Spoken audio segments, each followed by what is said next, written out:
So today I'd like to show you my steps that I took to making a Transformer sound effect. Broken it up into 1, 2, 3, 4, 5, 6 parts really, but it's very easy. So the first one we're going to start with is the car. This is nothing more than a Toyota car just coming in.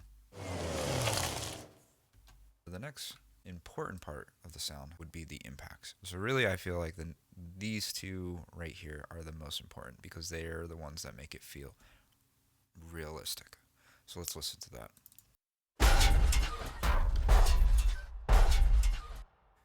And right there, those are a sense of more of like realistic sounds. So what I ended up using was I used a car crash sample with no glass, and then I went and banged on my garbage can outside my apartment here. The footsteps that I used for the T-Rex, I ended up using again in here as well too. Give it some of that low end. I really like the way that it feels in that video. Here in the screen section, this is nothing more than Logic's servo and hydraulic sound effects that come in the library here.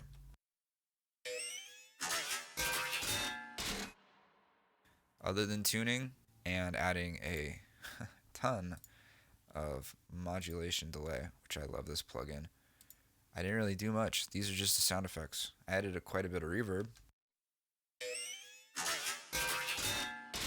and just chopped it up. That's all I did with this. So next, let's go into the big part, which is going to be the transformer section. And it's all here in this yellow spot. Let's go ahead and listen.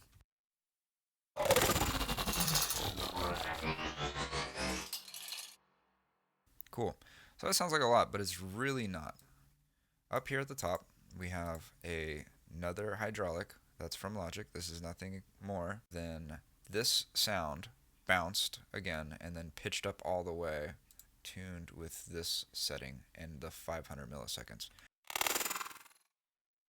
That's the first part of the sound. Next, we have my electric laser. It's battery powered, and I like listening to the thing die. Now to get it going back up in pitch there was this ring shifter. Next, a while back ago when I was first starting out in sound designing, I had bought some glasses to smash and break everywhere. After adding low end distortion and then bringing it in and resampling it in a synth, I was able to get this sound. Then Logic's Lion Roar. And then these three sounds, including this one, no, just these three sounds, go into this bus and get processed here, where I'm doing quite a bit of automation. Now, something that I want to point out, this is where it becomes more of a tutorial, is to get certain plugins to write automation. In Ableton, it's really nice because you just move the plugin and it shows up automatically. In Logic, not so easy. So what I do, for the fab filter here, I wanted to automate the frequency, but I didn't know what it was called because, well, if I look at it, there's quite a bit of things. So I put this in touch, and then while it's playing, you just move this, and it'll write down that information here, and then you have an automatic quick select, if you will. Under here, this is Logic's helicopter engine sound, and it was probably like the biggest part of the whole song. How I did that was I used the speed up fade in. I pitched it down. I left it alone here, and then I added the modulation delay. Added some fab filter to make it a little bit more meaty, and then some tremolo to really give it that, how do you say, transformer sound.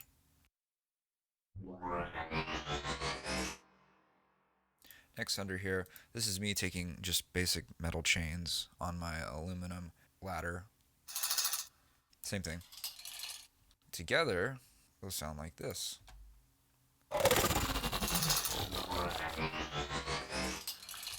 And that's how I got a majority of the transformer sound. Now down here for the sword, it was 3 samples. What I did for the sword that I thought was interesting was I wanted to make the actual sword samples, which are these two right here, musical, kind of. If I was to go back to what they sounded like before, and I didn't like that, I like this kind of musical aspect to it. And then I have just a swoosh with the, can you guess?